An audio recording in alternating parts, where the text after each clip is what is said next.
¿por qué me pasa esto a mí? ¿Por qué Diosito, dirían aquí en América Latina, me toca vivir esto? ¿Vale? O sea, pues bueno, hay unos conceptos que dentro de la psicología ya se trabajan, que es el de aceptación y compromiso, y otras tradiciones, como puede ser una tradición más cercana al budismo, pues bueno, entienden la necesidad de aceptar las cosas que nos pasan. Entonces, bajo ese marco, o sea, he ido metiendo temas de lo que nos pasa con la realidad que vivimos y luego lo que será algunos modelos científicos de lo que es bienestar. Porque ahora, claro, tú te vas al Corte Inglés o al Carrefour, o sea, o a la librería El Puerto, o sea, y a cualquier librería en Londres y te ves la sección de autoayuda y de hace unos años todo es felicidad, felicidad, quiero ser feliz y no morir en intento, técnicas para ser feliz, bueno, y el 99,99% de las cosas que se escriben en ese tipo de libros, pues la verdad es que no aportan científicamente nada. Entonces, los que estamos más en una corriente psicológica, dentro de lo que es la psicología positiva, como el estudio científico de los factores que optimizan al ser humano, pues más que felicidad, nos gusta más llamar la palabra bienestar y los modelos científicos que realmente te pueden aportar ese bienestar que todo el mundo anhela. Entonces, esa será la última parte de la charla, hablaros un poquito del modelo científico que más contrastado está actualmente en lo que es la búsqueda y el alcance tan deseado que es el bienestar o la felicidad. Entonces, mirad, ¿cuál es el objetivo que tendríamos durante la charla del día de hoy? Bueno, o sea, mm, el objetivo es ayudar. O sea, yo tengo claro mi propósito en la vida. O sea, el otro día me entrevistaron aquí en Ecuador y la entrevistadora hizo bien su trabajo y me buscó en el LinkedIn. O sea, y la entrevistadora empezó, me ha gustado mucho esa declaración que haces en tu LinkedIn de lo que es tu propósito de vida, que es el de ayudar a los demás. Claro, o sea, ese es mi propósito de vida y todo lo oriento a esa búsqueda de cumplir el por qué estás, o mejor dicho, por qué, para qué estás en esta vida. Todo el mundo tenemos una finalidad. El tema es, cuanto antes encuentres la respuesta para qué estás en esta vida, antes enfocarás toda tu gestión emocional, toda tu gestión de pensamientos y toda tu gestión de hábitos comportamentales hacia ese propósito de vida. Entonces, el objetivo de hoy es intentar ayudar en lo que se pueda. O sea, entonces, las cosas que vamos a ir comentando, espero que vayan a vuestra mochila de recursos y de aquí saquéis algo, por muy poco que sea, que os ayuden a tener una mejor vida en estos momentos. O sea, ese es el objetivo, ayudar todo lo que se pueda en busca de vuestro equilibrio y bienestar, así como el de vuestras familias. Ese es el objetivo del día de estar juntos. En vez de estar en España echando la siesta, o sea, pues bueno, o sea, si podéis llevar en la mochila algún tip que os sirva, pues bueno, objetivo cumplido. No tiene más objetivo que ese aspecto. Entonces, ¿qué dos ideas principales hay que dejar claras en primer momento? O sea, primero que el bienestar, el equilibrio emocional y existencial requiere de trabajo, o sea, de entrenamiento. Si hago siempre el mismo símil, si quieres correr 10 kilómetros o jugar bien al ajedrez, necesitas entrenar. Si quieres ser feliz, como entre comillas, porque ser feliz haciendo equivalencia a tener bienestar, tener paz interior, necesitas también entrenar, esforzarte y trabajar en ti mismo y en ti misma. O sea, esa es una idea principal. O sea, hay que hacer la misma metáfora. O sea, si tú quieres correr esos 10 kilómetros, perder peso, o sea, jugar bien al ajedrez, o sea lo que sea, tienes que entrenar. Y el equilibrio emocional y existencial necesita de entrenamiento, esfuerzo, tiempo, o sea, inversión de energía. Y luego la segunda idea principal es que no hay fórmulas mágicas. O sea, lo de tomarte una pastillita y ser feliz, pues bueno, o sea, aunque te tomes un antidepresivo, cuando te pase el efecto del antidepresivo o te tomes un estimulante, todos los de mi generación que hemos pasado por la ruta del bacalao, se acaba el efecto del estimulante y tienes la misma eh, vida que no te convence. Entonces, no hay una fórmula mágica. Lo que sí que recomendamos, lo que estamos más cerca del mundo científico en todo esto, de la aplicación de la psicología positiva en varias disciplinas, es que se necesita fundamentación científica. O sea, porque muchas veces lo que sucede es que, como puede pasar a cada uno de vosotros, buscas respuestas para estar mejor, para encontrar equilibrio, para intentar tener mejor interacción con las personas que a tu alrededor han sido diagnosticadas con TDA o TDAH y te aferras a un clavo ardiendo. O sea, porque en esa desesperación de encontrar respuestas, o sea, a la mínima luz que creas que realmente te ofrece algo o alguien, pues claro, en esa necesidad de tener una respuesta válida, te acercas a lo que sea. ¿Cuál es el problema? Que no muchas veces a eso que te acercas tiene una fundamentación científica. Y en esto hay que ser muy delicado porque tratamos con personas. O sea, entonces al tratar con personas hay que ser muy riguroso en todo aquello que decimos por la responsabilidad que conlleva eso. Yo, a la hora de montar la presentación, había una diapositiva de un estudio científico que vi en el 2013, donde, donde se exponía una serie de resultados que habían hecho todo un consorcio internacional de investigación de diversos países y de diversas instituciones, donde publicaron alrededor del 2017, entre 2015 y 2017, publicaron un estudio científico en el cual se dio bastante boom mediático en lo que era cómo es el cerebro de las personas que tienen TDA y TDAH. Y el estudio marcaba que el mensaje esto es un mensaje a los padres que no se preocupen, que no ha sido por la mala educación que han dado o han podido dar a sus hijos, que el cerebro de las personas con TDA, TDAH es distinto y tiene 5 zonas que son distintas a un cerebro, entre comillas, normal. O sea, y eso fue un boom mediático que salió hace unos cuantos años porque viene muy asociado al poder que le damos a las neuroimágenes cerebrales, ¿vale? O sea, y la verdad es que reconozco que, y esto salió en una revista que ahora os sonará mucho, que es la famosa Lancet, que ahora, si veis ahora toda la evolución del COVID, pues las grandes farmacéuticas publican los resultados en esta misma revista científica. Es una revista de bastante impacto científico que llamamos las personas que estamos en este mundo de investigación. Pues bien, o sea, tenía todo eso puesto porque una de las conclusiones del estudio, este que os comento, marcaba que las personas con TDA o TDAH tenían un desarrollo madurativo de 5 partes del cerebro y uno de ellos era la amígdala. La amígdala es como una pequeña almendrita que tenemos en el cerebro que es donde está una gran base de lo que llamamos la regulación emocional, ¿vale? El ajuste de emociones que hace que no nos desbordemos emocionalmente. Entonces, el estudio marcaba que dentro de esas 5 zonas cerebrales distintas de las personas con TDA o TDAH a una personas normales, entre comillas lo de normales, ¿vale? O sea, marcaba esa diferencia en esa parte del cerebro. Entonces decían, pues por ahí puede ser realmente los problemas que puede haber en desajuste emocional. Y esa diapositiva la tenía ya puesta como preámbulo a luego hablar algunos tips sobre gestión emocional. Pero como uno intenta ser hiper riguroso, buscando más, o sea, en la literatura científica, va y resulta, o sea, que ese estudio que tuvo bastante boom mediático, o sea, era pues, años después, os hablo del 2018, está ahora mismo, o sea, puesto entre alfileres.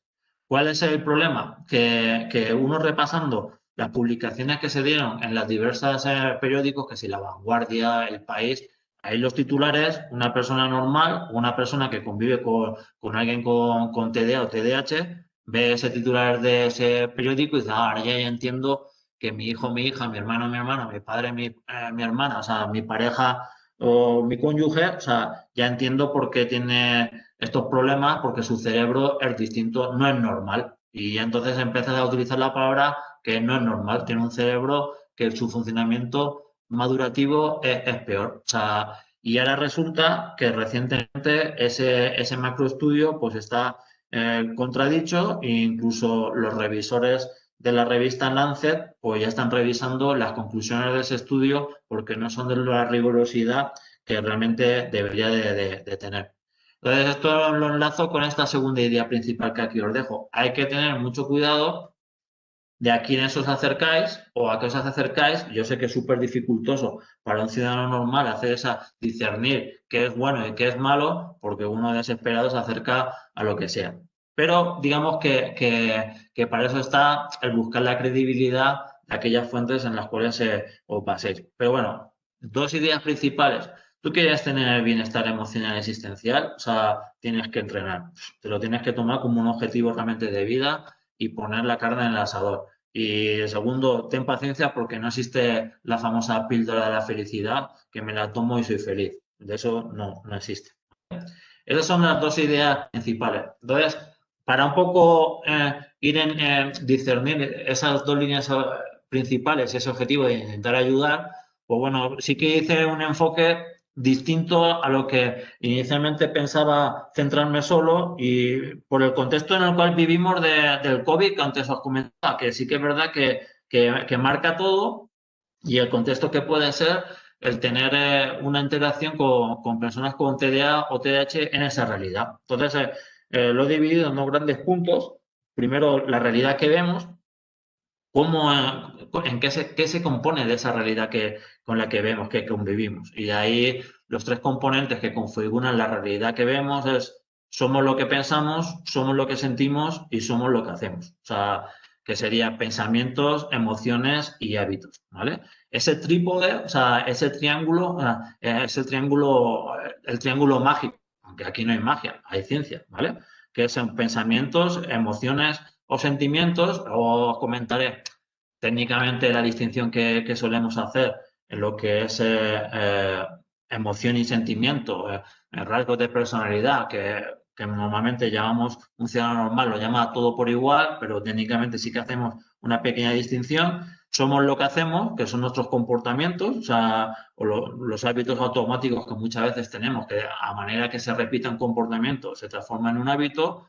Y luego el segundo punto es bienestar y ciencia. Entonces, ese es el índice de lo que vamos a ver el día de hoy. Hay un montón de información, ¿vale? O sea, he intentado hacer algo sintético basándome en estos puntos y ya os comento, al final de la charla están mis correos electrónicos y siempre contesto, ¿vale? O sea, porque normalmente puede haber alguien que quiera tener un poco más de información de alguna de las cosas que estamos hablando, ¿vale? Entonces, la primer punto, la realidad que vemos. O sea, pues, la realidad que vemos, la metáfora que me gusta en lo que es esa realidad que vemos, que es subjetiva porque todos podemos ver lo mismo delante de nuestras narices, pero cada uno de nosotros lo vamos a interpretar de manera distinta. O sea, pues el concepto de realidad, verdad absoluta no hay, porque por medio está la subjetividad, la valoración que cada uno de nosotros hacemos de esa realidad.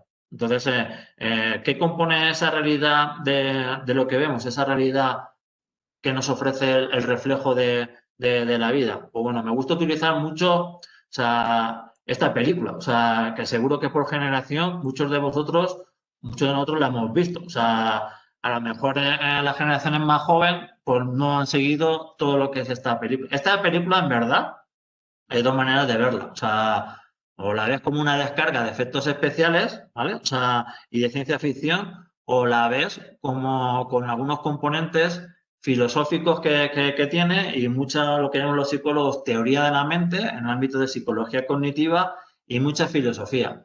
¿Y por qué utilizo esta metáfora de la película Matrix? Bueno, si alguien ha visto las películas de Matrix, en la primera película tenemos un personaje que lo interpreta Keanu Reeves, ¿vale? Que es el que luego llaman Neo, ¿vale? Y él vive su vida ordinaria, o sea, tiene sus hábitos, se levanta a trabajar, va a la oficina, pero nota algo en su interior que no acaba de ajustar y no sabe qué es, ¿vale? O sea, y no sabe lo que es. Y tiene esa sensación interna de que algo está pasando, pero claro, como esa sensación interna es tan diametralmente opuesta a lo que piensa todo el contexto, pues claro, uno cuando piensa al principio de manera distinta a los demás, pues lo llaman loco, ¿vale? O sea, cuando ya un loco es seguido por otra persona, son dos locos. Y cuando esas dos personas son seguidas por otra tercera persona, ya hay un complot, ¿vale? O sea,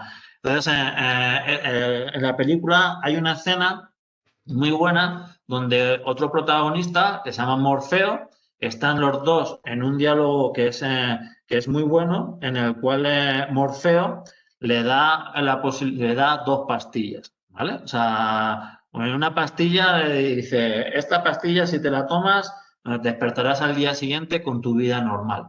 Y esta pastilla, que creo que era el color rojo, o sea, si te la tomas, despertarás y verás realmente la realidad. Esto, en verdad, lo que refleja Matrix es lo que se llamaba en filosofía, los más viejos que habéis estudiado por suerte filosofía, los más jóvenes por desgracia que no habéis estudiado filosofía, es el mito de la caverna de Platón, ¿vale? ¿Y qué es el mito de la caverna de Platón relacionado con esta metáfora de Matrix? Pues bueno, en el mito de la caverna de Platón, en su libro La República, describía que había como una cueva y había una serie de personas que están dentro de la cueva y recibían comida todos los días. Y esa era la realidad que veían. Y de repente dejan de recibir esa comida y están dentro de la cueva y quieren salir de esa cueva, pero se aferran a las cadenas en las cuales estaban. O sea, querían salir, pero esas cadenas en las cuales vivían, o sea, estaban, les aferraban y no querían vivir. Y tenían miedo de salir, ¿vale? Pero de repente ya deciden romper el miedo y conforme van saliendo de la cadena, de la cueva, perdón, notan la luz, la claridad de la realidad que realmente estaba ahí fuera y esa luz les ciega y al principio les duele los ojos y tienen el impulso de volver atrás. Pero ya cuando pasan a esa fase de dolor, de la luz que estaban viviendo, al salir de la cueva ven realmente que la realidad que estaban viviendo a oscuras dentro de una cueva solo era una parte de la realidad y fuera estaba una gran realidad. Y es lo mismo que le pasa al personaje de Matrix. Él enganchado a la máquina Matrix lo que hacía era generar un escenario ficticio en el cual estaban enganchados todos los seres vivos. Y de repente había un grupo de personas encabezados por el personaje Morfeo y otros personajes que te ofrecen la posibilidad de despertar y ver la realidad. Entonces, ¿qué compone realmente nuestra realidad en esa metáfora? Pues bueno, diversos componentes en lo que tendríamos que ya tener ya todos encima de la mesa para junto a esos componentes ver la realidad que realmente estamos viviendo, que es súper subjetivo y que configuraremos la realidad en base a estos tres aspectos: emociones, pensamientos y acciones. Esa es la realidad que tú creas. O sea, conforme tú juegues con tus emociones, más que juegues y selecciones qué emociones quieres sentir, qué pensamientos quieres pensar y qué acciones, comportamientos vas a desarrollar, vas a configurar la respuesta, la realidad que realmente quieres tener. La suerte de todo esto, a diferencia del mito de la caverna y de Matrix, es que nosotros tenemos la elección, la libertad de escoger cómo queremos afrontar la realidad que estamos viviendo, ¿vale? Esa es la opción que le da inicialmente el personaje Morfeo a Neo, el descubrir realmente en qué mundo está viviendo. Y ya es elección que le da Morfeo a Neo de elegir, o sea, de ver realmente la realidad que está ahí fuera. Claro, ¿qué es lo que va a suceder? Que esa realidad pues va a doler.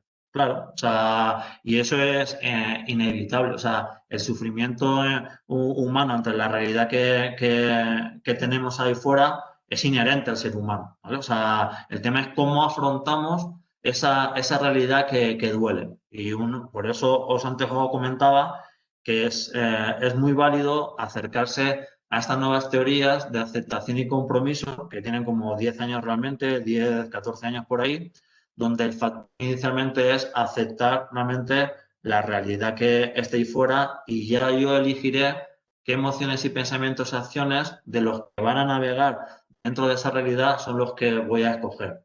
Y de ahí esa realidad dentro de lo que, o por encima de las emociones, pensamientos y acciones, están las creencias que están por encima, que pueden ser limitadoras o potenciadoras, que realmente son las creencias que tenemos y que determinan realmente pues nuestra manera de entender la realidad y que es bastante trabajo el poder cambiar las creencias limitadoras. Yo antes, por ejemplo, reconozco que en estos años en el Ecuador tenía una creencia limitadora de decir, es que todos estos son unos vagos, ¿vale? O sea, es que son todos un desastre. O sea, es que no trabaja ninguno. O sea, es una creencia limitadora, o sea, que hay que desmontarla con hechos, ¿vale? O sea, ¿cómo se desmonta una creencia con hechos? O sea, pues si hay uno o dos personas de Quito en Ecuador, como las hay, que realmente son excelentes trabajadores, ya la creencia de todos son unos vagos, pues no cuadra. Porque ya el mero hecho de que hayan dos o tres personas que no se ajusten a esa creencia que tienes, te desmonta ese hecho observable, la creencia que te está limitando en la relación de los demás, ¿vale? Entonces, principios básicos que configuran nuestra realidad y cómo la hacemos frente. Somos lo que pensamos, pensamientos, somos lo que sentimos, emociones y somos lo que hacemos, comportamientos. Esta es la Santa Trinidad, ¿vale? En psicología existencial, psicología humanista o como la queréis llamar, ¿vale? O sea, la Santa Trinidad, pensamientos, emociones y comportamientos. Hay que trabajar sobre los tres, ¿vale?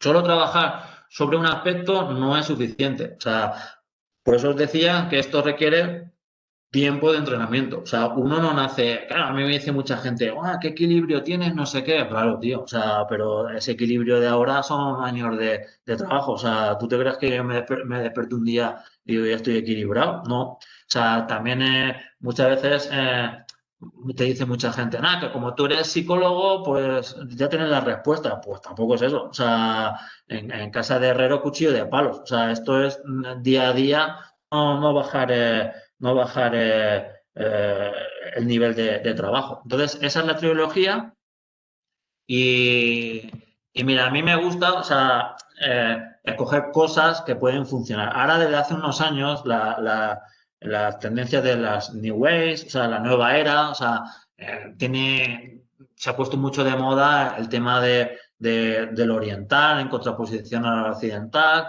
el tema del budismo y demás. Vamos a ver, o sea, yo soy muy pragmático, o sea, en el sentido de que sí que es verdad que hay ciertas técnicas que vienen de una tradición budista que funcionan a través de las experimentaciones que se han hecho en investigaciones científicas.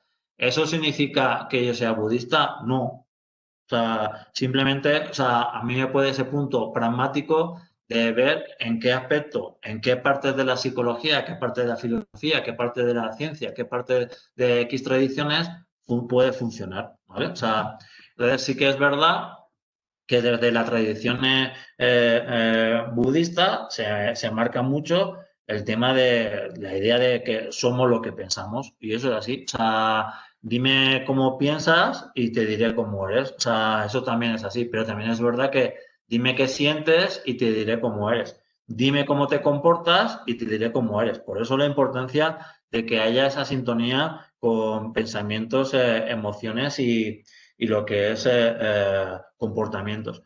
Entonces, somos lo que pensamos y ¿dónde está el pensamiento? En el cerebro, ¿vale? O sea, yo le intento describir a mi hijo de 4 años, el PAO, o sea, la importancia del cerebro, que tiene 4 años, o sea, no voy a decir esta charla, ¿vale? O sea, pero sí que es cierto que el cerebro, como casi decía la canción de los Rodríguez del Corazón, es un músculo sano que necesita acción. O sea, ellos lo decían al corazón, pero sí que es verdad que el cerebro necesita trabajarse y todavía se desconoce un montón de cosas del cerebro, o sea, pero un montón, ¿vale? O sea, entonces en el cerebro se desconoce un montón, estos son simplemente figuras del cerebro y inicialmente hay muchos mitos de la neurociencia, ¿vale? O sea, antes se decía mucho hemisferio izquierdo, hemisferio derecho, todas estas divisiones, o sea, ahora lo que te está diciendo mucho la ciencia es que el cerebro funciona de manera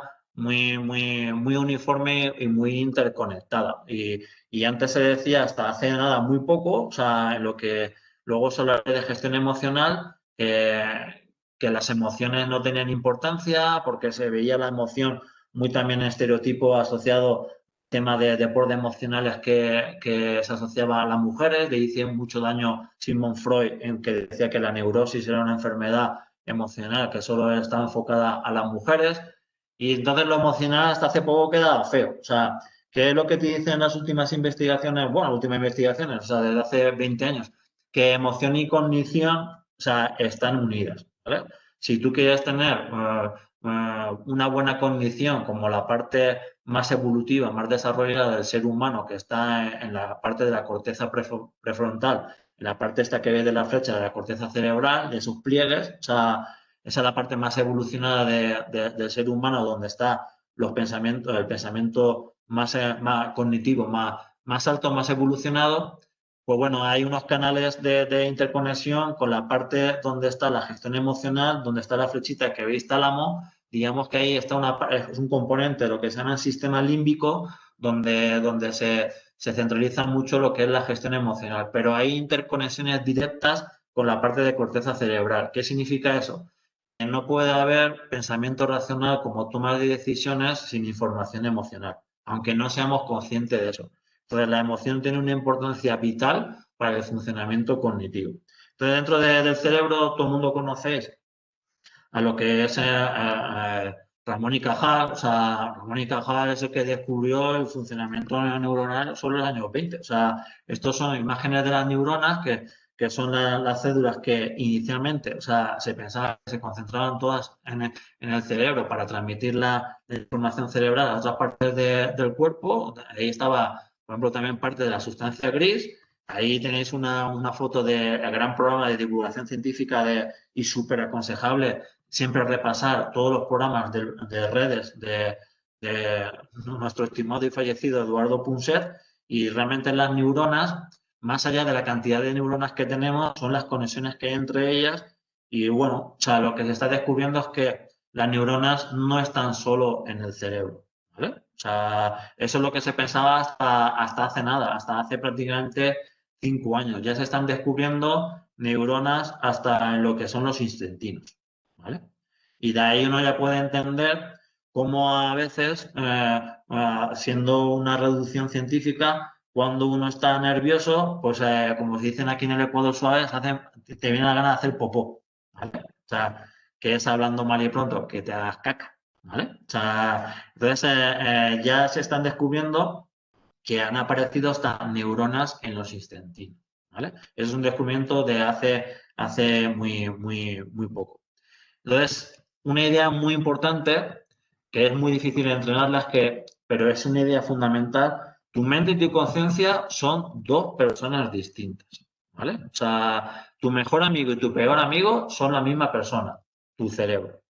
Entonces, esto es una idea que es muy compleja y que tendría que tener mucho desarrollo, que se empieza a entrenar en el momento en que tú tienes un pensamiento, que empieces a discutirle a tu cerebro como si fuese otra persona. Oye, pero ¿por qué me estás diciendo que la vida no vale la pena? ¿Por qué me estás diciendo que por qué esto me ha tenido que pasar a mí? ¿Por qué me dices esto?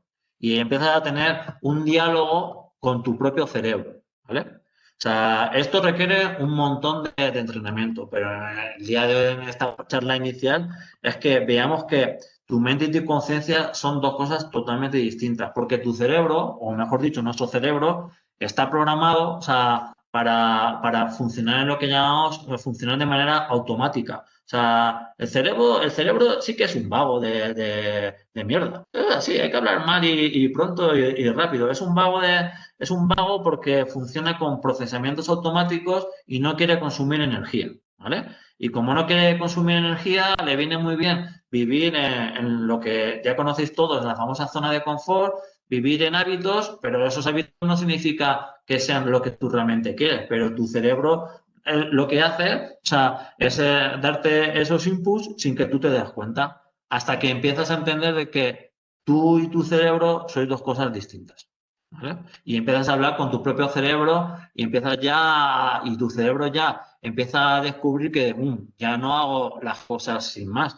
Ya hay este señor con el que convivo, que su conciencia está hablándome, ya es la que me está poniendo en duda que por qué estoy escogiendo este comportamiento, por qué estoy escogiendo este pensamiento. Y eso es empezar a ganar ya empoderamiento y haciendo una distinción de que tu cerebro realmente funciona con autonomía muchas veces distinta a ti, por puro funcionamiento neurobiológico, ¿vale? O sea, también es cierto que nuestro cerebro como especie, o nuestro cerebro como parte del ser humano, entendiéndolo como especie humana, o sea, nosotros hemos vivido años de evolución, o sea, estábamos muy programados, o sea, para sobrevivir y la programación en un reduccionismo biológico es que la especie, o sea, se siga sosteniendo en el tiempo. Entonces, para eso hay que sobrevivir. Y para sobrevivir estamos más, estar despiertos, más programados para estar atentos a los estímulos negativos que nos pueden poner en peligro que al tema positivo. O sea, esto es como los hijos o como en el trabajo. O sea,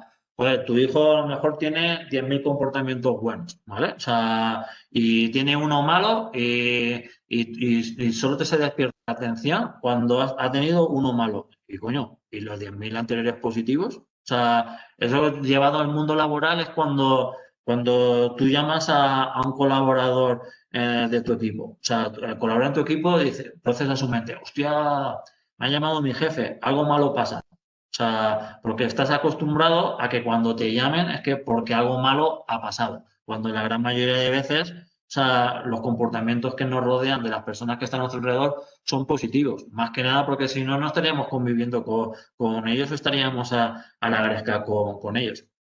Pero bueno, en este punto sí que es importante que veamos que tu mente y tu conciencia son dos personas distintas, ¿vale? O sea, tu cerebro es el que te bombardea con pensamientos que te hacen daño o pensamientos que son sanadores, que no significa que no hayan cosas malas en la vida, no hay que caer en el happy flower, ¿vale? Eso no es psicología positiva, o sea, en el Happy Christmas, cogernos todas las manos, la.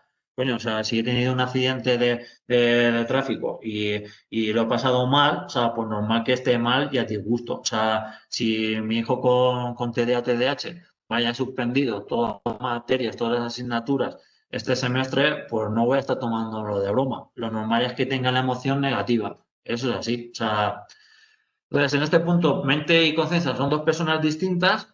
Luego tú escoges, o sea, qué pensamientos es al que quieres darle más protagonismo. O sea, pensamientos que dan energía y pensamientos que te bombardean, círculos viciosos de pensamientos.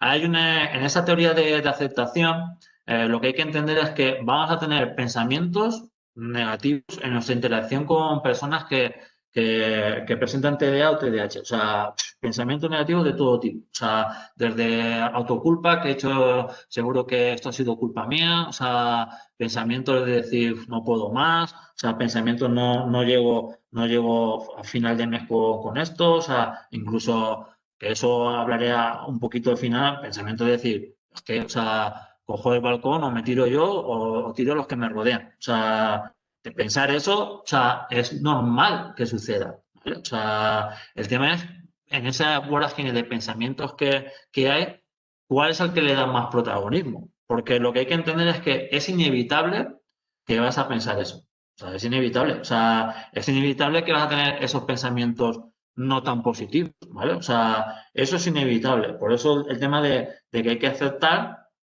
que a nuestra mente van a venir esos pensamientos. O sea, pero al final quien tiene la capacidad de elegir con qué pensamiento me quedo de todos los que pasan por mi interior soy yo, no mi cerebro, ¿vale?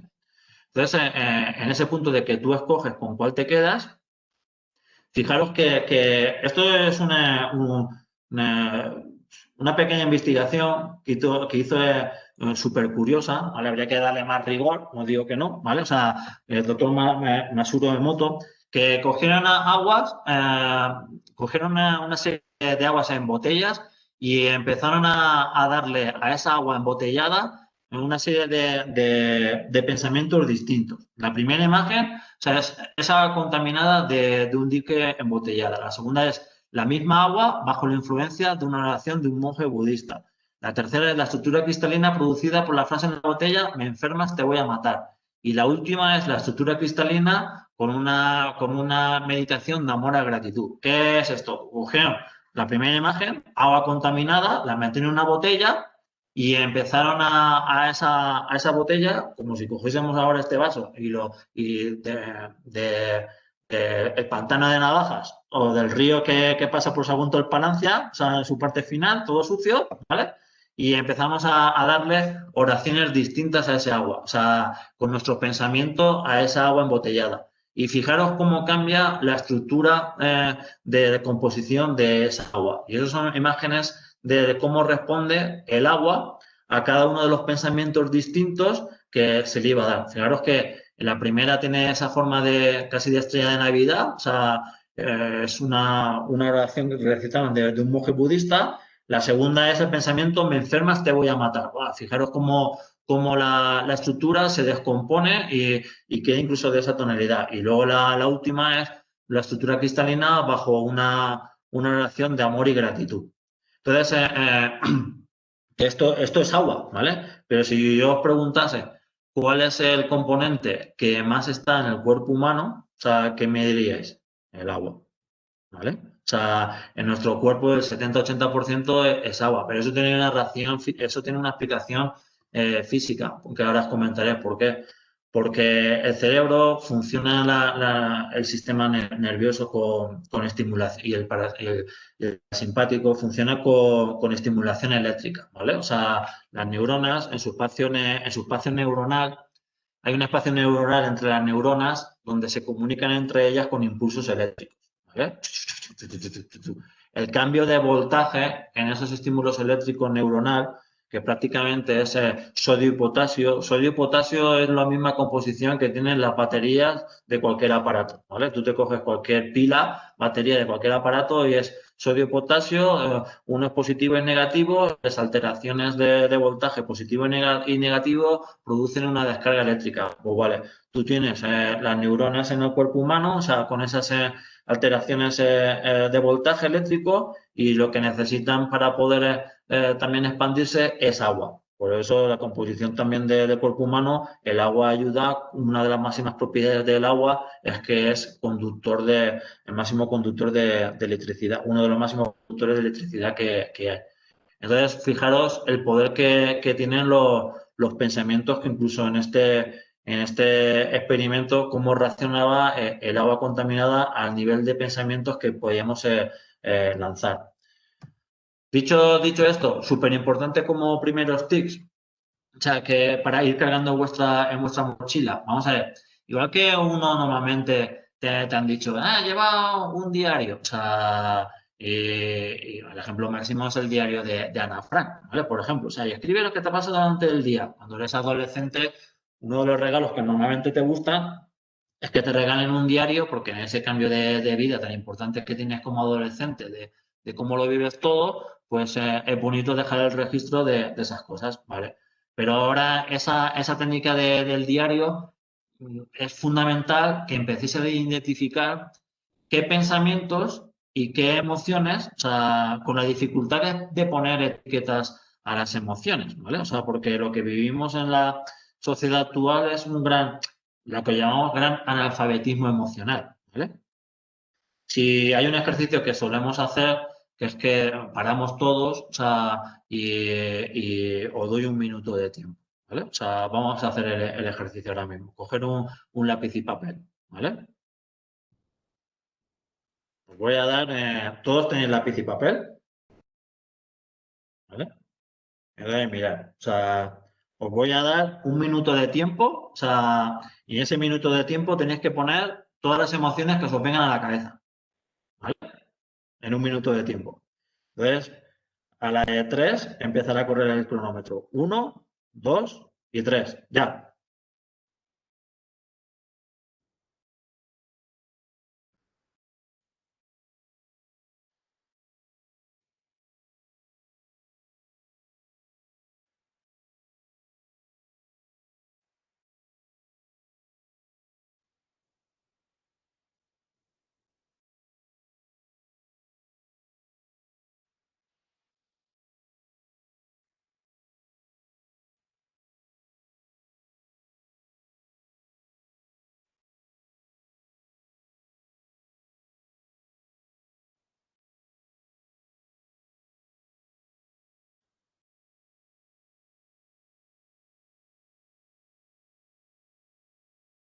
Vale, tiempo. A ver, ¿cuántas emociones os han salido? El número, contad cuántas habéis puesto. A ver, abrir el micrófono y ir diciendo. 7. Una pregunta, Sí, Andrés, pero ¿son las emociones que se me ocurren o que, sí, o que yo siento en ese momento? las que te se ocurran, las que se te ocurran. Ah, vale, es que yo estaba con las que sentía. Vale, Vale. muy bien. ¿Y cuántas te han salido? 4, 5, a ver, 1, 2, 3, 4, 5, pero es que pensaba, he estado un rato parada porque son las que sentía yo. Vale, o sea, 5 está bien. A ver, María Ángeles, ¿cuántas decías? 5. 5. José, 7. José María, 7 también. vale. Susana, 8. Vale.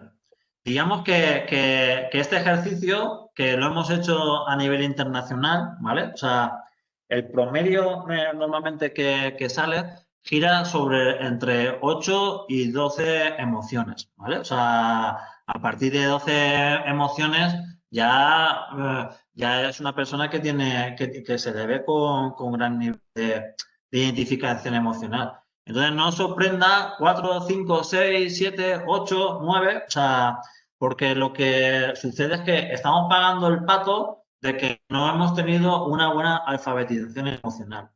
Hay un libro de un profesor muy bueno que se llama Rafael Vizquerra.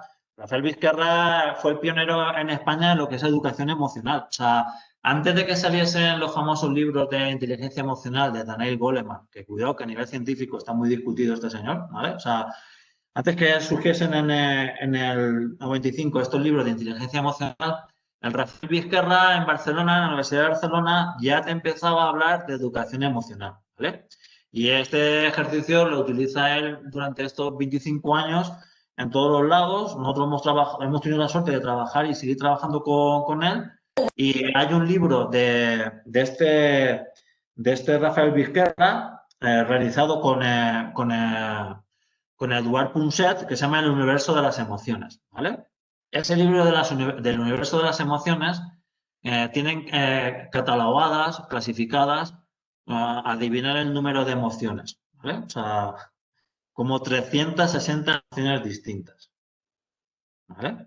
Entonces vosotros fijaros, o sea, ¿qué es lo que sucede? De 360 emociones o estados emocionales distintos a poder identificar en nosotros mismos, o sea, 7, 4, 5, 6, 7, 8, 9, 10, 11, 12, 15, si me apuras, hasta 300 y pica emociones que han podido recoger estos autores. El libro lo podéis encontrar muy fácil en España, se llama Universo de las Emociones, ¿vale? O sea, pues vosotros fijaros la distancia que hay entre nuestra capacidad de identificar cómo nos sentimos a las emociones que están catalogadas ahora mismo.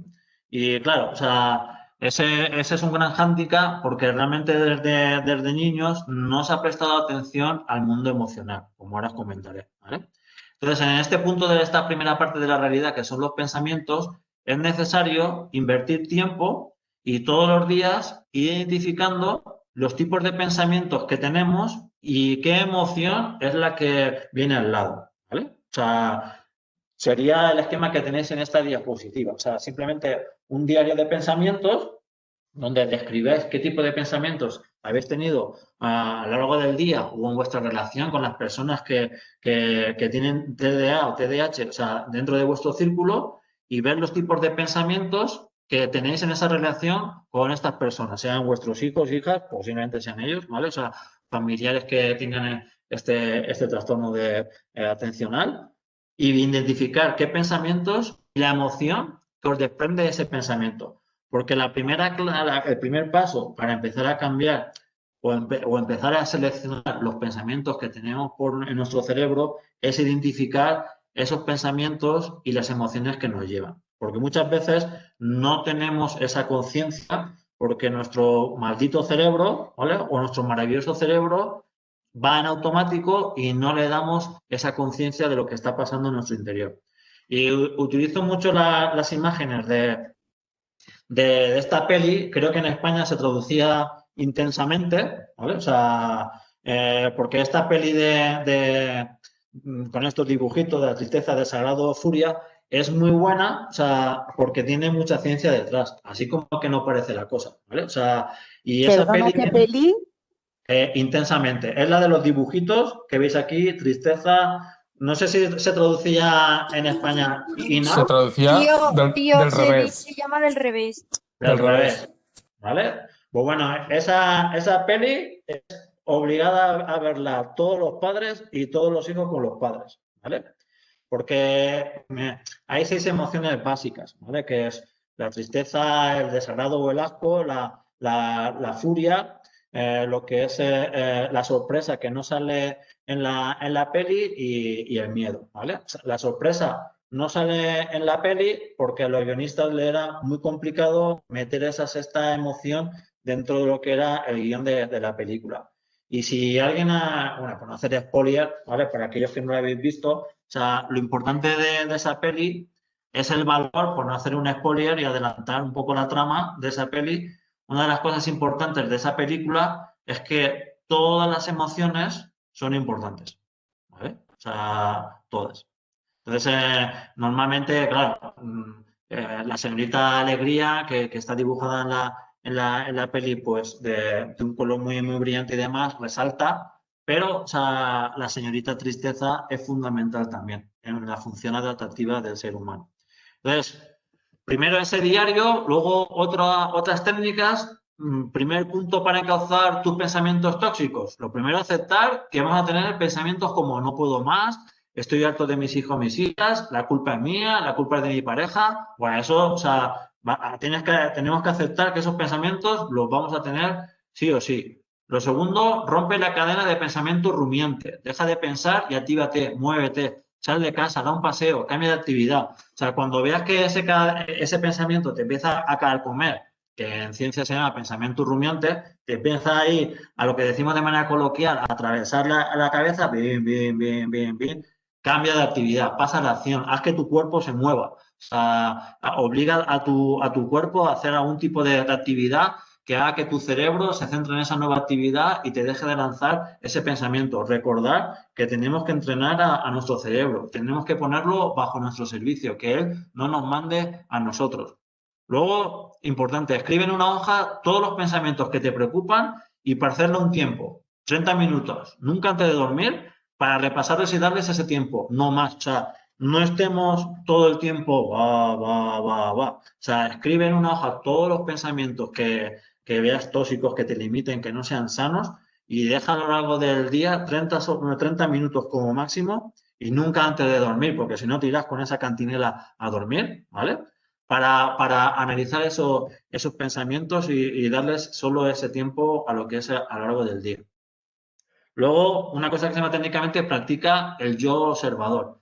¿Qué es esto del yo observador? Toma distancia de la situación y de los pensamientos que te agobian, escribe un escrito contándole a otra persona lo que estás viviendo, pero no en primera persona, sino llamándote, por ejemplo, el protagonista. O sea, es como si le contases a otra persona lo que tú estás viviendo, pero teniendo distancia. Sería así el ejemplo. El protagonista de esta historia está todo el día pensando qué puede hacer para que le hagan más caso en casa. No deja de pensar en eso. Parece que solo piensa en eso y eso hace que precisamente se aleje de los demás. O sea, contarle a alguien una historia en tercera persona de lo que estáis sucediendo, de lo que os está pasando en vuestro interior, como si lo hicieses, como si se lo contases a otra tercera persona. Eso es una práctica del yo observador que lo que intenta es ponerte en un plano de que te observas a ti mismo, desde fuera. ¿Vale? Segundo punto que marca la realidad, somos lo que sentimos. Esta frase es muy buena, o sea, la vi por internet, la verdad es que no sé ni de quién es, pero sí que me parece muy buena. Somos un globo lleno de emociones en un mundo lleno de alfileres. ¿Vale? Claro, el riesgo de que alguien te explote ese globo. Entonces, mira, parte fundamental, rescatemos la parte emocional del ser humano. El cerebro es emoción en el siglo XXI. No voy a extenderme mucho por aquí, pero va hilado a la importancia que desde hace, sobre todo los últimos 15 años, se da la importancia de las emociones. Antes era todo mucha importancia al mundo al mundo cognitivo, el famoso, en el ámbito escolar, el famoso coeficiente intelectual, o sea, qué brillante que es este, en matemáticas, en física, no sé qué, o sea, y todo lo que era la parte emocional, pues quedaba como de lado, aunque ahora mismo, o sea, desde hace 15 años para acá, ya es indispensable, o sea, tratar el mundo de las emociones a todos los niveles. Una de las curiosidades que tengo estos días, viendo, como os comento, estoy aquí en Quito, Ecuador, pero estoy muy plenamente informado de lo que sucede en España. Claro, al final la terreta es la terreta. Y me moría de curiosidad por analizar sin subjetividad la nueva ley de educación que se ha aprobado en España, independientemente desde donde la quieras ver. O sea, si desde la ideología de izquierdas o de la ideología de derechas. O sea, voy al pragmatismo que antes os comentaba. Y quería analizarla al detalle para ver si se había introducido en esta nueva ley de educación en España todo un aprendizaje básico en lo que es educación emocional, porque hay que empezar cuanto antes y en los niveles más inferiores a todo lo que es el trabajo emocional, para poder tener realmente una maduración posterior. Entonces, me muero de curiosidad por analizar sin ideologismos esa nueva ley de educación que tenéis en España para ver realmente si se ha introducido todo lo que es el trabajo en lo que es educación emocional. Independientemente de eso, uno mismo puede empezar a desarrollar esos trabajos en casa y con los que los rodean, ¿vale? Pero bueno, un poco por daros algunos tips clarificadores de qué es esto de emoción, de un punto de vista divulgativo científico, ¿vale? O sea, ¿pero qué es una emoción? Bueno, una emoción es una respuesta neurofisiológica a un estímulo interno o externo que le predispone a la acción. Entonces, ¿qué es una respuesta neurofisiológica? Pues es una respuesta que hace que te actives cognitivamente, comportamentalmente, o sea, biológicamente, que muchas veces no eres consciente de esa respuesta que aparece en tu interior y que bien puede ser producida por un estímulo externo, que sea cualquier acción que realice tu hijo o tu hija en positivo, o por un estímulo interno. ¿Qué significa un estímulo interno? Si yo ahora mismo, o sea, cierro los ojos y me empiezo a imaginar que es verano, estoy en la playa de Canet, estoy que es mi playa amada, o sea, y sigo pensando en esa playa, en esa tranquilidad de junio que todavía no está toda la masificación de todos los que vienen de turistas, automáticamente ese estímulo interno que me estoy produciendo a mí mismo me va a producir una emoción placentera. No es necesariamente necesito tener un estímulo externo, ¿vale? Técnicamente, o sea, aquí, sigo con dibujitos de la película, del revés. Aquí veis tristeza, desagrado, asco, o sea, furia, alegría, temor, miedo y faltaría sorpresa. Pues bueno, o sea, las emociones producen una respuesta y tienen diversas funciones como función adaptativa, social y motivacional. O sea, y las funciones son inevitables. Muchas veces me dice mucha gente, pero ¿cómo puedo evitar que me sienta mal? Pero es que no lo puedes evitar. O sea, la emoción tú no la podemos evitar. Lo que podemos evitar es qué hacemos con el resultado de esa emoción que estamos sintiendo. Eso es otro aspecto distinto, ¿vale? Y ahí, por último, está la emoción de la sorpresa, que no aparece en esta peli, por lo que os comento que tuvieron problemas de guión los guionistas de la peli. Y estas emociones son las emociones básicas, ¿vale? Que luego comentaré un poquito de eso. ¿Qué distinción o qué confusión suele haber a la hora de hablar de emociones en función de su duración? Mira, las emociones realmente tienen una duración que va desde segundos a como máximo unos poquitos días, ¿vale?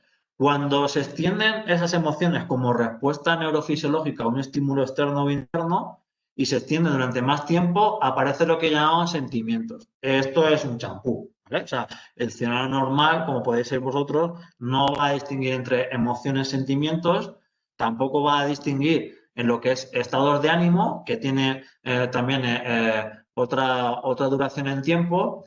Tampoco tenéis por qué distinguir lo que son trastornos emocionales y luego ya por encima de todo, en duración y más estables son los rasgos de personalidad. Los rasgos de personalidad, una gran parte de ellos, el 50%, vienen heredados de nuestros padres. O sea, 25 papá, 25 mamá y el 50% restante es la interacción que yo tengo de esa carga con el medio ambiente y las experiencias que tenga a lo largo de mi vida, ¿vale? Entonces, para no confundir a nadie, llamaremos como estados emocionales, tanto a emociones como sentimientos, como estados de ánimo, aunque técnicamente se suele hacer esa distinción. Y mirad, o sea, un poco lo que veis aquí reflejado es que a nivel de categoría, seguro que ya lo habéis visto mucho, hay una categoría de las emociones que distingue esas emociones básicas, que son las que estáis viendo con los dibujitos de la peli, que va desde enfado, miedo, asco, sorpresa, alegría y tristeza. Esas emociones básicas, pues da igual en qué cultura. ¿Por qué se llaman básicas? Porque da igual la cultura que visitéis, da igual que me vaya a Londres, da igual que me vaya al Ecuador, da igual que me vaya a P3, da igual que me vaya a África, que estas emociones básicas las vamos a tener el ser humano independientemente de la cultura en la cual nos movamos, ¿vale? Y fijaros en esta investigación muy buena que se hizo en Finlandia. Mirad, o sea, esto salió hace unos cuantos años, va en sintonía también a esto del pensamiento que os decía antes, pero ahora en el estado emocional y energía.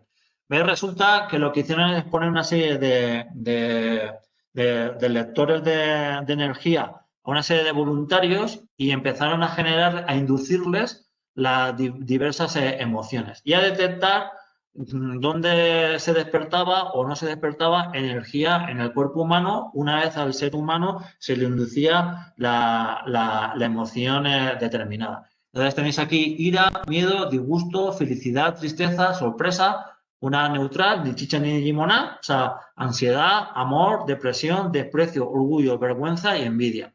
Y fijaros cómo se despertaba en cada uno de los voluntarios, esto ya es el promedio de los resultados finales del estudio, cuál es la emoción que más energía desprende. Si os dais cuenta, la emoción que más energía desprende es la de felicidad. Fijaros que está todo con color anaranjado y amarillo y está desde cabeza, tronco, extremidades superiores, extremidades inferiores, las piernas. O sea, la felicidad es la que más color destaca. De ahí que en esa película de Pixar que antes veíais, del revés, a la alegría la dibujan con este color de naranja, ¿vale? No es casual los colores tampoco de esa película, ¿vale?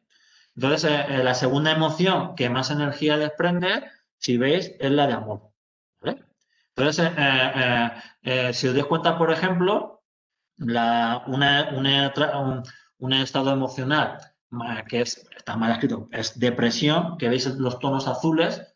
Cuando una persona está triste o ya el grado más extremo de la tristeza que te lleva a la depresión, que va a ser la primera causa de discapacidad en 2030, ya analizado por la Organización Mundial de la Salud, o sea, va a ser una lacra a nivel mundial la depresión y no, la depresión no se cura con los fármacos solo, o sea, eso está más que comprobado, ¿vale? Entonces, daros cuenta que la depresión te activa poco el cuerpo. Por eso cuando uno está muy triste, muy depresivo, viene la idea de decir, le entra frío, quiere la mantita, quiere el chocolate, quiere que la arropen, pues claro, a menor actividad, menos movimiento del cuerpo y más frío pueda sentir, ¿vale? O sea, no es casual. Entonces, esto es importante porque en gestión emocional, un entrenamiento que se suele hacer es identificar la emoción que estamos sintiendo asociada a dónde la sentimos en nuestro cuerpo, ¿vale? O sea, que tú empieces a ver no solo la emoción que estás sintiendo, sino que empieces a identificar cómo reacciona tu cuerpo a esa emoción que estás sintiendo. Esto es puro entrenamiento emocional. Una tendencia que hay actual, bueno, actual ya tiene como unos 10 años prácticamente, es el estudio de las emociones positivas, ¿vale? Si alguien quiere meterse en el estudio de emociones positivas, hay que leer todo lo que venga de esta mujer, que se llama Barbara Fredrickson, ¿vale? O sea, olvidaros de libros de autoayuda, Corte Inglés, si no está divulgación científica, ¿vale? Esta mujer es el mayor exponente a nivel internacional de lo que es el estudio de las emociones positivas porque empezaron a darse cuenta de la importancia que era cultivar las emociones positivas para fomentar diversos factores, desde el bienestar físico, psicológico, hasta mover a la acción, hasta mover a la creatividad, y es la teoría que se llama técnicamente teoría de la ampliación y construcción de las emociones. Esto es funcionamiento de bucle, emoción positiva que empiezas a trabajar, te genera en el ser humano esos aspectos de construcción y ampliación. ¿Y cuáles son las emociones positivas más estudiadas dentro de esta línea de investigación de esta autora? Está alegría, gratitud, serenidad, interés, esperanza, diversión, inspiración, orgullo, asombro y amor. ¿Y qué es lo que pasa? Hay un ratio que calcularon estos investigadores que por cada emoción negativa o por cada sentimiento negativo, da igual como lo queréis calificar para no entrar en esas dificultades técnicas, si tú tienes una emoción negativa por lo que sea, para poderla contrarrestar necesitas como mínimo 3 emociones positivas que te contrarrestan el efecto de lo negativo, porque lo negativo tiene un gran efecto en nuestro interior, ¿vale? Entonces, si a alguien le interesa profundizar más sobre emociones positivas, que vaya a los 2 otros libros que tiene esta autora, Barbara Fredrickson, porque ahí sí que tendrá, o sea, buenas bases científicas de lo que es emociones positivas. Y luego, claro, o sea, realmente emoción y cognición son 2 dimensiones separados y enfrentados, no. O sea, sin emoción no puede haber condición y sin condición no puede haber emoción. Están los 2 interrelacionados. ¿Qué es lo que pasaba hasta hace nada? Que te lo decían ese dibujo, razón versus emoción. O sea, esa era la dualidad que antes se vivía, pero que ya eso ya se deja atrás ya en estos momentos. Se deja atrás, no voy aquí a meter toda una charla de neurofisiología, porque como antes os comentaba, hay un canal directo que es a través de lo que es el sistema límbico, compuesto por la amígdala, el hipocampo, tálamo, tallo encefálico, área ventral, tegmental, centrum. No voy a dar una oratoria sobre esto. Digamos que el sistema límbico, como antes os decía, es donde se concentra mucho la gestión emocional, pero ya hay una comunicación directa, esas flechitas amarillas que veis que llegan a la corteza cerebral, esa conexión directa entre la gestión emocional y la corteza cerebral, que es la parte evolutiva del ser humano más evolucionada, es comunicación directa, por tanto ya se sabe que hay diseños anatómicos, biológicos, neuronales, neurobiológicos, perdón, del cerebro humano, donde se conecta directamente la parte emocional con la parte cognitiva cerebral más evolucionada del ser humano. Por tanto, es una estupidez pensar en el siglo XXI que podemos dejar atrás las emociones y que las emociones no influyen en la cognición. Eso es una estupidez en el siglo XXI. Por eso todos los trabajos que ahora se están intentando hacer es trabajar mucho el ámbito emocional, porque te va a ayudar a tener incluso mejor cognición, porque ya no son 2 factores enfrentados, ¿vale? Y ahí llegamos a un punto muy importante de vuestro día a día, ¿vale? Que es la validación de emociones. ¿Qué es esto de la validación de emociones? Bueno, es el proceso de aprender, comprender y expresar la aceptación de la experiencia emocional de la otra persona.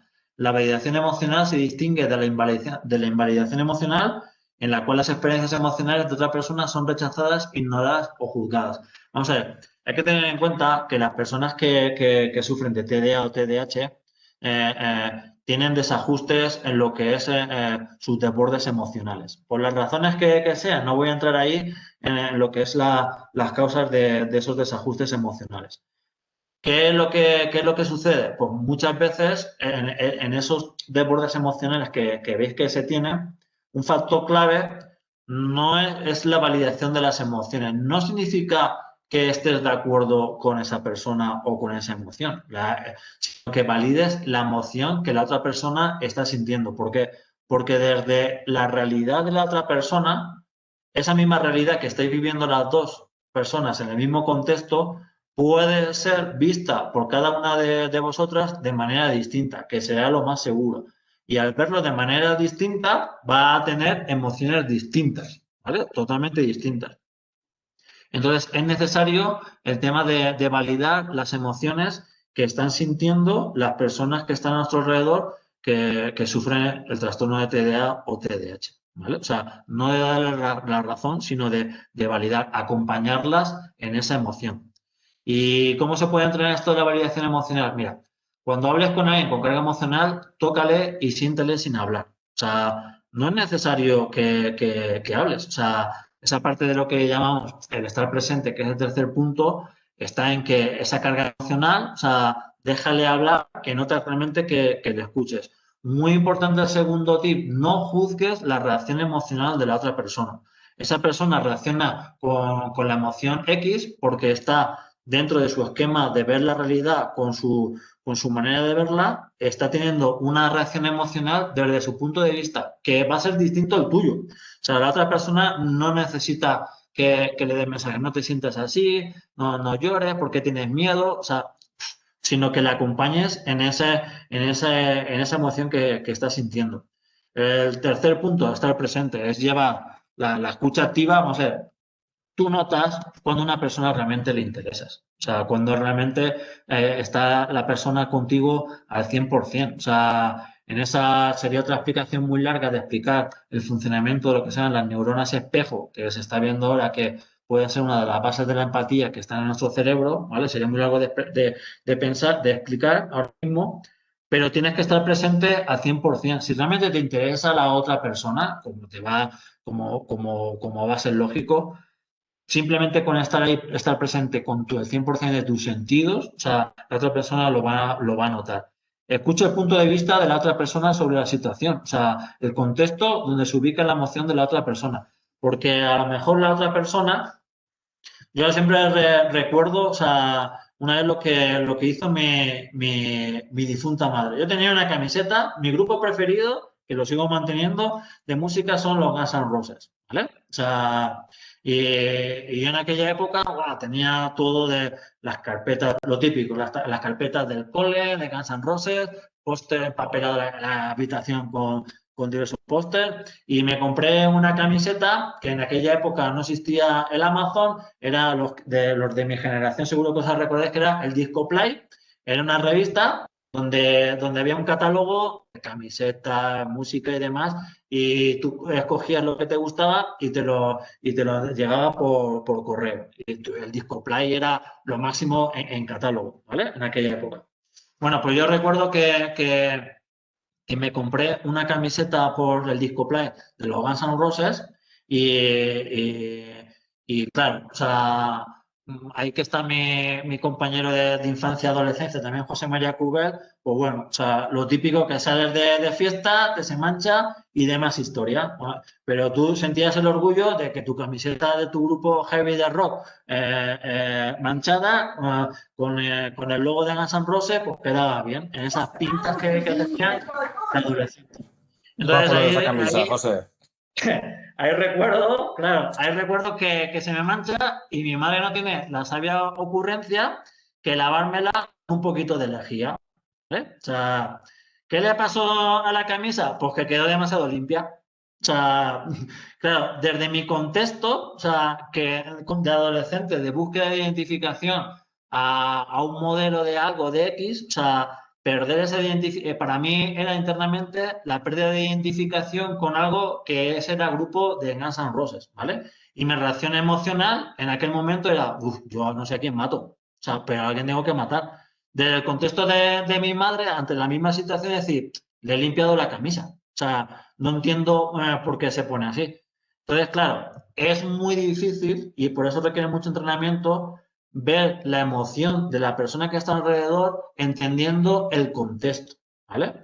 Si yo como hijo pudiese entender el contexto de que mi madre estaba preocupada de que su hijo fuese con una camiseta manchada, ¿vale? O sea, pudiese entender que la lógica del comportamiento y de la emoción que vaya sintiendo. O sea, si ella hubiese entendido en ese momento el contexto de lo que era la identificación de un adolescente con un modelo de identidad y ver que realmente esa camisa era parte, no era solo una camisa, sino era parte de ser, hubiésemos entendido pues, posiblemente algo las emociones y aunque los dos, uno hubiese estado con sorpresa y el otro enfadado, pero hubiésemos ya entrenado en ese punto lo que es la validación emocional, de validar la emoción del que tenemos enfrente, ¿vale?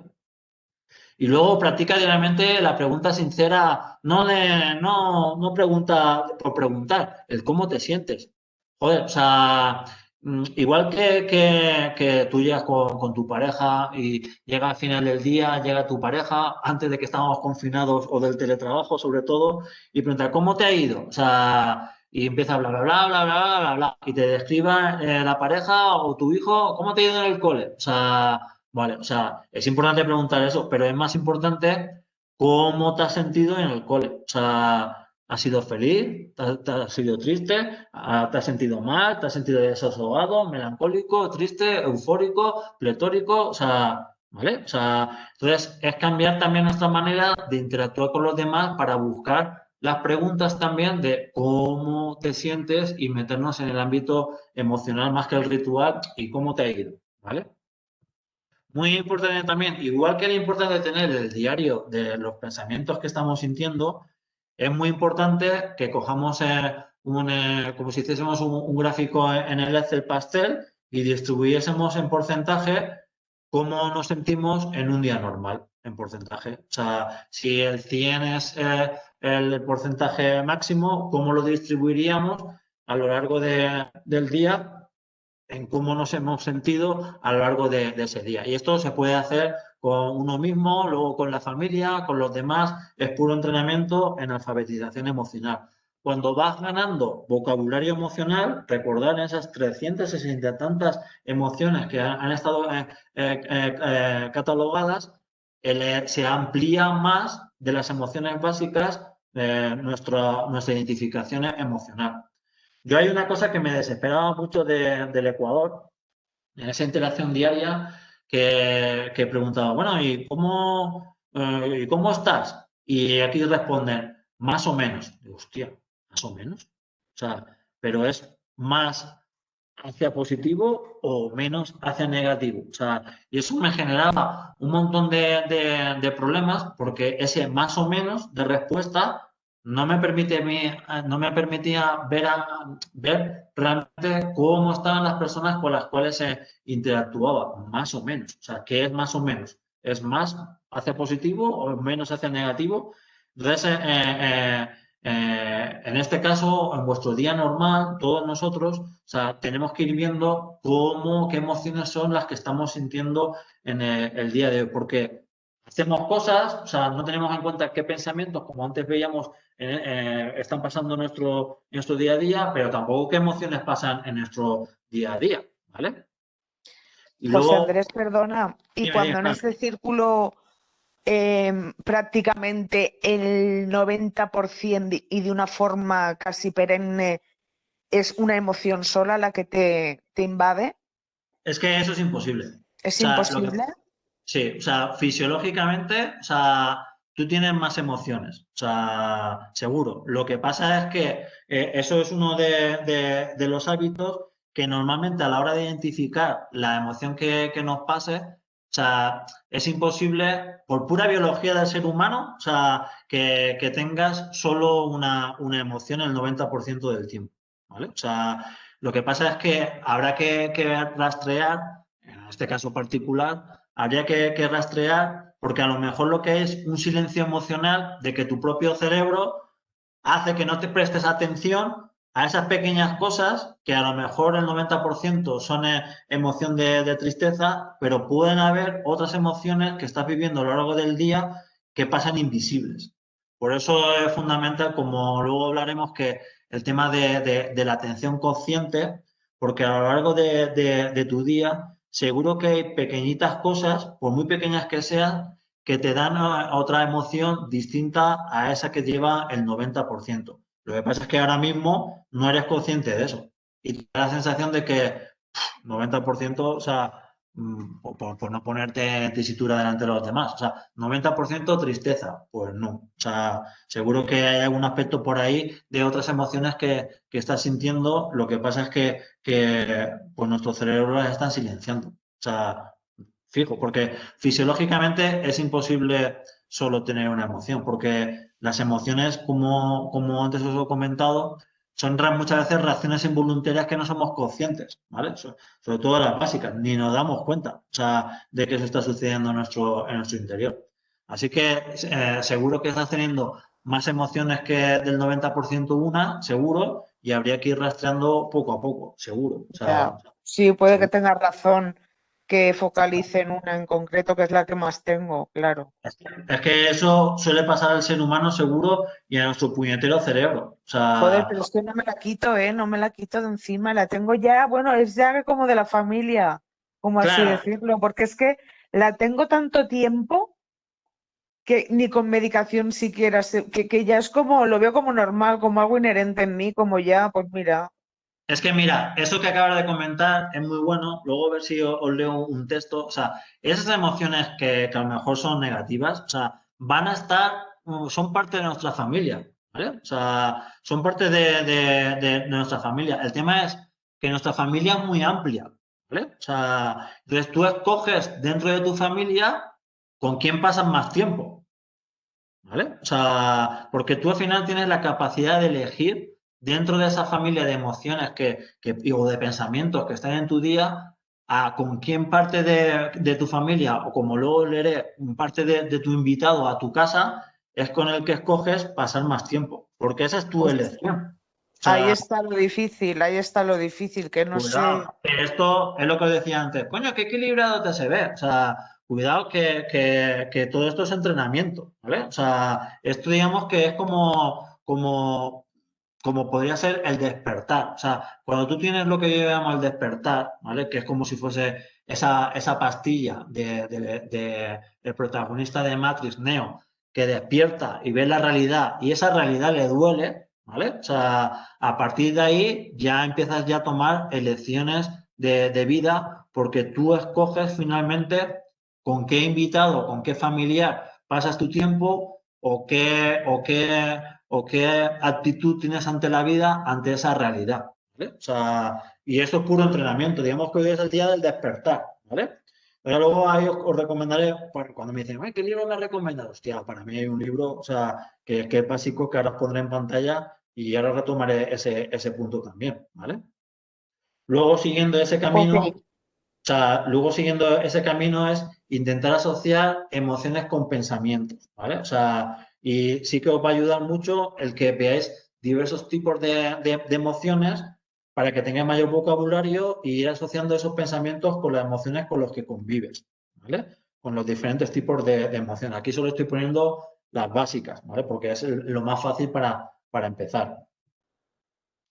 Luego algo muy, muy importante, que aquí al menos en el Ecuador, por cultura, me querían matar. Y ahora os explicaré el ejemplo, ¿vale? La validación de emociones en ti mismo. La validación de emociones, como antes veíamos, es validar la emoción de la persona que está conviviendo, de este chico o de la chica que convive con nosotros, que tiene TDAH, o sea, que tiene a lo mejor un desborde emocional, que vive un desborde de emoción X y que validamos la emoción. Pero vale, de él o de ella. Pero ¿qué pasa con nosotros? ¿Vale? O sea, ¿qué pasa con la validación de emociones en nosotros mismos? O sea, es lógico que tengas la emoción, y este dibujo lo grafica mucho, de querer estrangular a tu hijo o tu hija. Sí. Es lógico. O sea, es lógico. O sea, lo que está mal es que lo estrangules. ¿Vale? Lo que es lógico es que el Homer Simpson quiera estrangular a Bart. O sea, tenga la emoción de ira, o sea, y tenga esa emoción lo quiero matar, ¿vale? O sea, lo que está mal es el comportamiento, pero la emoción es inevitable que si Bart le hace una trastada, pues es normal que el Homero tenga una emoción de ira. Lo que ya es el límite es el comportamiento, ¿vale? Yo aquí en la cultura ecuatoriana, en la cultura latina, ¿vale? O sea, ahora que no nos escuchan, aunque yo soy muy, muy directo hablando, están muy orientados al concepto de la familia, como si fuese la familia tradicional de los años 50 en España, ¿vale? O sea, tiene por buscar esa simbología. Y aquí lo máximo es que seas padre, que seas madre, tener hijos, 2 o 3 hijos, aunque las nuevas generaciones están cambiando y el tema de la familia y de los hijos, bueno, es casi sagrado. Y claro, cuando yo tuve a mi hijo, al Pau, bueno, fue una historia de dificultad en el embarazo y demás historias, muy complicada también. Pero bueno, cuando vino el Pau, pues bueno, el Pau se despertaba como 3 o 4 veces todas las noches por hambre, ¿vale? O sea, y ahí uno se lee, como puede pasar en vuestro caso, que si el método Steve, que si el método de no sé qué, en esas 2 grandes tendencias que hay a nivel mundial en lo que es el cuidado de los hijos, en el cual una tendencia te dice hay que dejarlo llorar, o sea, hay que hay que dejarlo llorar o hay que dejarlo o hay que cuidarlo hasta el límite. Entonces, o hay que cuidarlo con mucho mimo. Pues bueno, o sea, en este caso el Pau se despertaba para pedir biberón y se despertaba como 3 o 4 veces por la noche, ¿vale? Y eso ya te interrumpía tu sueño. Entonces, está comprobado científicamente que el ser humano sin dormir no puede vivir, ¿vale? O sea, muchos días. O sea, te vuelves loco total, porque necesitas que descansar el sistema nervioso central y recargar. Pues bueno, a mí me preguntaban, ay, ¿y qué tal es ser papá? O sea, es muy bonito, no sé qué. Y yo respondía, pues no, me dan ganas de tirar por el balcón. O sea, ¿qué has dicho? O sea, herejía. O sea, Entonces, ¿qué es lo que pasa? Son culturas distintas, pero lo que sí que es normal es que sea la cultura que sea, es que muchas veces quieras estrangular, o sea, tengas la emoción de enfado y de ira con las personas que están a tu alrededor. Y uno mismo se puede sentir mal por esa emoción que está sintiendo, ¿vale? Y puede llegar a pensar, uff, qué mal padre soy, qué mala madre, es que mira que siento esto, o sea, bueno, aquí es el punto que la validación de emociones también debe de aplicar en ti mismo, no en los demás, y es entendible que sientas esa emoción de enojo y de ira, de frustración, de desapego, de dolor interno con las personas que convives, que son los más importantes en tu vida, que son en este caso tus hijos o tus hijas. Es normal que sientas esta emoción. Así que, o sea, quitaros el peso de la mochila, de sentirse mal con uno mismo, con una misma, el sentir esas cosas negativas con los que más quiere, porque fisiológicamente es normal, ¿vale? Entonces, el tercer punto en lo que es la realidad, somos lo que hacemos. Aquí el hábito, o sea, es el comportamiento, ¿vale? O sea, un comportamiento, perdón, repetido muchas veces se convierte en comportamiento. Entonces, sí que es verdad que si tú quieres cambiar tu relación con los demás, tienes que cambiar tu propio comportamiento con los demás, ¿vale? O sea, si tú quieres realmente que tus amigos, tus hijos, o sea, de tu alrededor sean más amorosos, pues a lo mejor algo tendrás que cambiar tú en tu comportamiento que produzca en ellos también esa posibilidad de cambio en su comportamiento. Y en eso muchas veces no nos damos cuenta de que si queremos cambiar a los demás, primero tenemos que cambiar también nuestros propios comportamientos, ¿vale? Voy así un poquito más rápido por el tiempo. Aquí es importante identificar los hábitos no saludables que te alejan de lo que realmente deseas. Un detalle muy que parece trivial es que como el cerebro funciona con pensamientos automáticos, si le cambiamos algo de nuestro entorno, sea la decoración, un fin de semana, cambiar como tercer punto tu pequeña rutina, no conducir por la misma ruta todos los días, o sea, obligarle al cerebro a cambiar el contexto, ¿vale? O sea, estate atento a anticipar señales que activen tus viejos hábitos. O sea, si realmente yo pretendo dejar de comer, o sea, si estuviese en Sagunto en verano, o sea, perder peso, no pasaría por la heladería Monjor, ¿vale? O sea, no iría por el Camí Real donde está la heladería Monjor porque sé que puedo a lo mejor pecar, ¿vale? O sea, me evito eso, me anticipo y me voy por la calle de los Huertos, ¿vale? Son pequeños detalles para anticipar la puesta en marcha de tu viejo hábito. Muy importante, como luego os comentaré, el conectar con tus valores e intenciones. Esto prácticamente es lo más importante. O sea, que conectes con tu valor, con realmente lo que te da vida, tu propósito de vida. Luego, parece que no, pero está demostrado que las técnicas de visualización funcionan por el tema de la plasticidad cerebral. Cuando uno se visualiza con un nuevo hábito, con una manera de comportarse, automáticamente genera nuevos circuitos en nuestro cerebro. Eso viene derivado de la neuroplasticidad cerebral. Por eso está ahora muy en boga el tema de las técnicas de visualización, porque sí que activan nuevos circuitos en nuestro cerebro, ¿vale? Y luego ten paciencia, ¿vale? En el 2012 ya salió un estudio científico. Antes se decían 21 días seguidos y tienes un hábito, si recordáis, ¿vale? O sea, pues bueno, en el 2012 ya se demuestra que realmente la incorporación de un nuevo hábito en nuestro esquema comportamental requiere un mínimo de 66 días seguidos, ¿vale? Así que paciencia, como dice el séptimo punto, ¿de acuerdo? Mira, este es un libro muy bueno, que lo tengo aquí delante, ¿vale? Porque una práctica que sí que se ha visto que funciona muy bien para el tema de incorporar nuevos hábitos es el mindfulness, ¿vale? El mindfulness tiene dos maneras de entenderlo.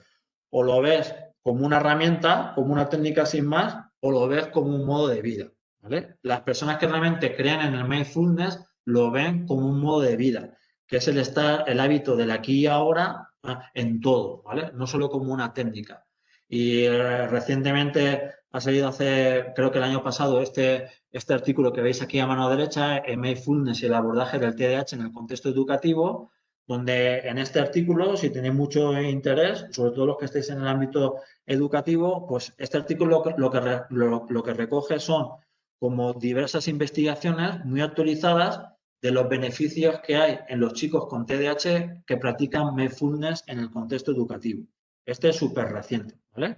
Y lo que hace es recoger, o sea, una serie de investigaciones y las ponen encima de la mesa de lo bien que funciona dentro de las personas que tienen TDAH la práctica de mindfulness en el contexto educativo, que es esa atención consciente que lo que hace es que prestamos atención a todo lo que nos rodea y haciendo que el cerebro, o sea, no funcione en automático, sino que hagamos los stops en el aquí y en el ahora. Pero ¿qué es lo más importante para mí? O sea, lo importante es que esa trilogía de pensamientos, emociones y hábitos estén conectadas con tus valores. Cuando tus pensamientos, emociones y tus comportamientos tienen una verdadera intención conectada con tus valores, con tu propósito de vida, todo te se hace más fácil, es como una gran claridad en la cual realmente esos pensamientos, comportamientos y emociones los vas seleccionando en base a que esa selección esté regida porque conecten con tus valores. Te se va a hacer más fácil.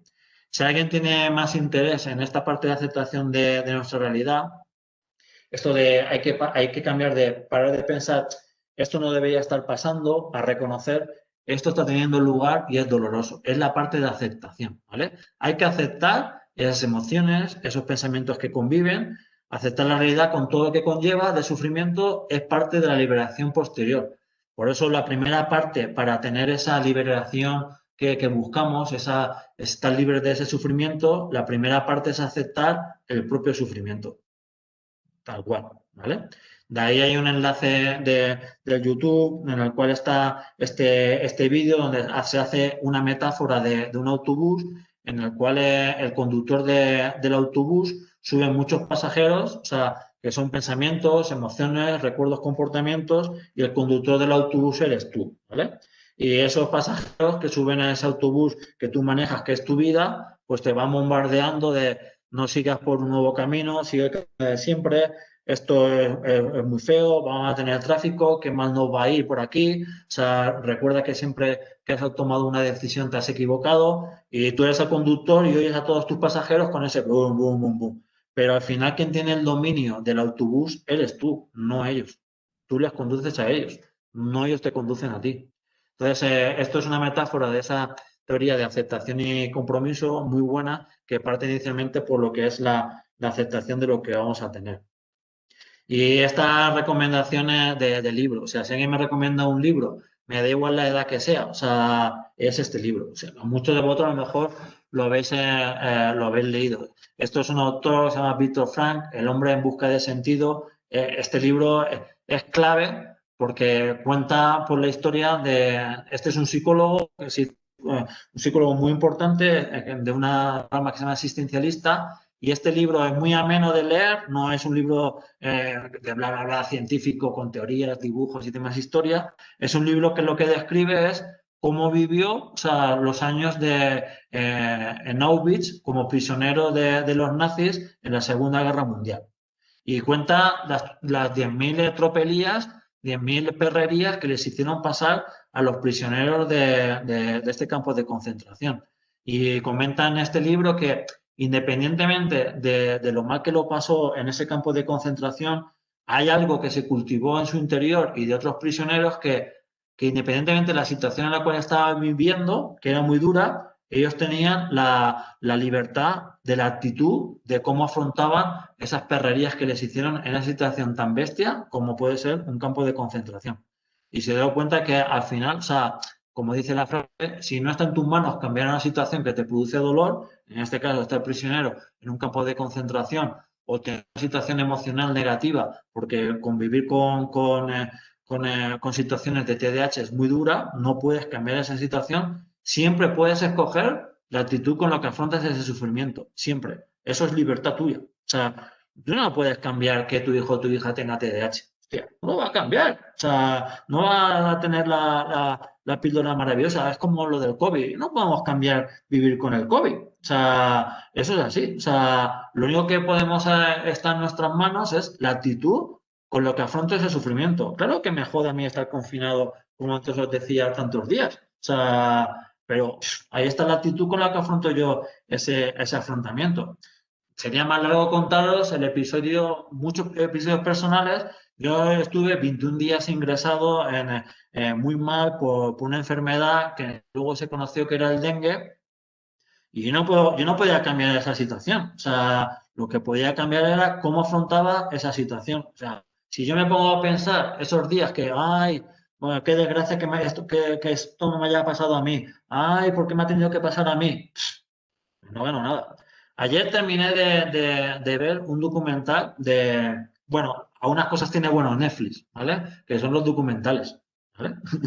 Más que el adueñarnos de algunos documentales de adueñarnos de estar con el culo las 24 horas del día sentado delante de una televisión que es estúpido, ¿vale?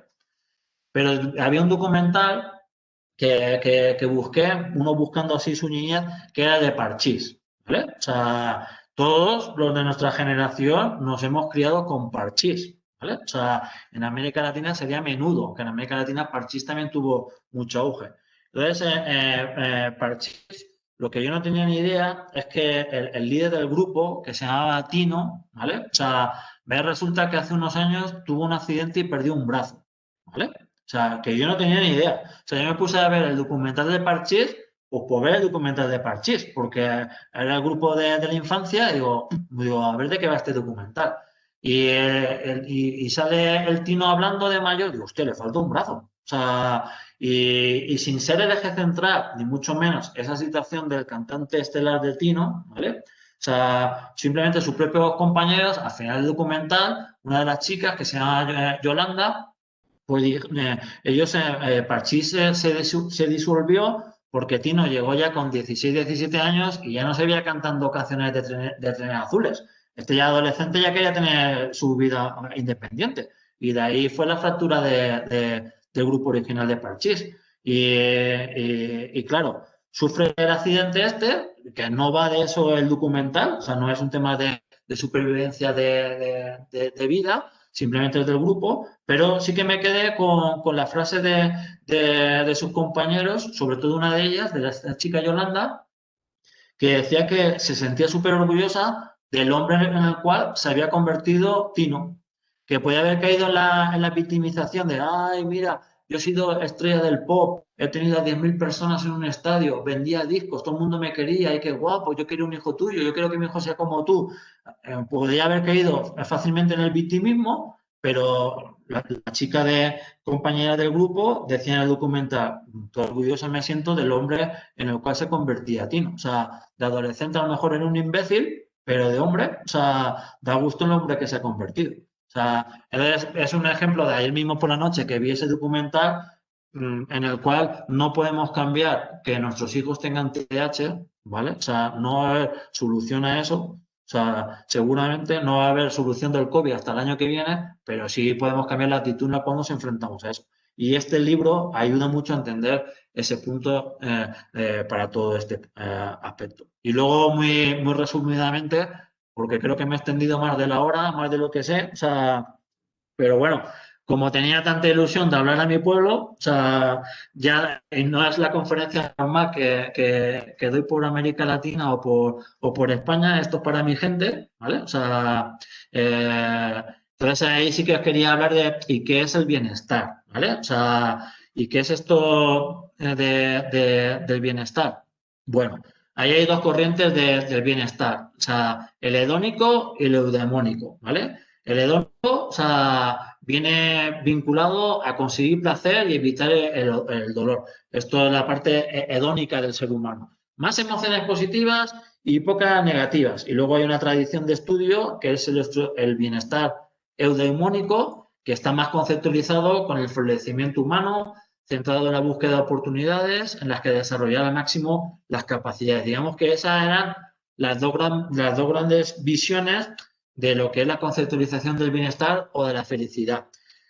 ¿Qué es lo que pasa? Que muchas veces se nos ha vendido que la felicidad, el bienestar hedónico, es que vivas, que tengas buenas emociones positivas, que viajes, que vivas bien la ruta del bacalao, que tengas esta experiencia positiva transitoria, vive rápido y deprisa. Muchas de las imágenes que nos dan, desgraciadamente, a nuestros jóvenes, ¿vale? O sea, ahora había una polémica con una película, el lado positivo de Netflix, que tiene mucho, ¿vale? Que era una película que era Emily en París o algo así, ¿vale? O sea, y se describía, pero ¿cómo es posible que una chica de 23 años tenga este puesto directivo, o sea, de alto nivel, esta toma de decisiones y sin saber un puñetero francés? O sea, no me jodas. O sea, y esa imagen idealizada, hedónica del ser humano, ¿vale? Que hace tanto daño, o sea, pues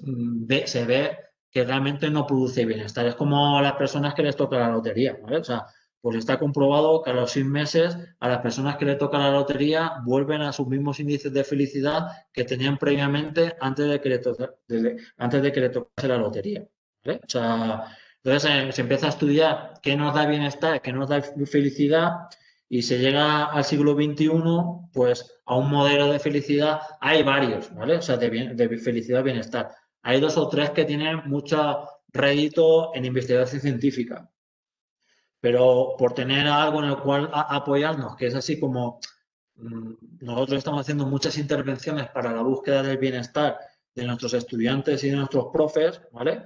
De nuestros colaboradores, y estamos ahora basándonos mucho en este modelo de bienestar. Entonces, ¿qué significa para un ciudadano de a pie, para una zona de a pie? ¿Qué tengo que hacer para ser feliz? O sea, pues mira, o sea, para ser feliz lo que tienes que tener es desarrollar todas las bases de este modelo PERM, ¿vale? Que se llama, las siglas, os las voy desarrollando. Primero, la P es de emociones positivas, ¿vale? Está visto que las personas que tienen mayor número de emociones positivas, pues cultivan unas experiencias de bienestar que iría a dar por esa parte del bienestar hedónico. ¿Es suficiente? No. Tienes que tener la E de engagement en inglés, compromiso lo podemos traducir en español, que es estar comprometido con una actividad o acción que estás desarrollando. Y luego en el centro de todo, por eso ahora se está produciendo tantos dolores emocionales por parte de la pandemia, ¿vale?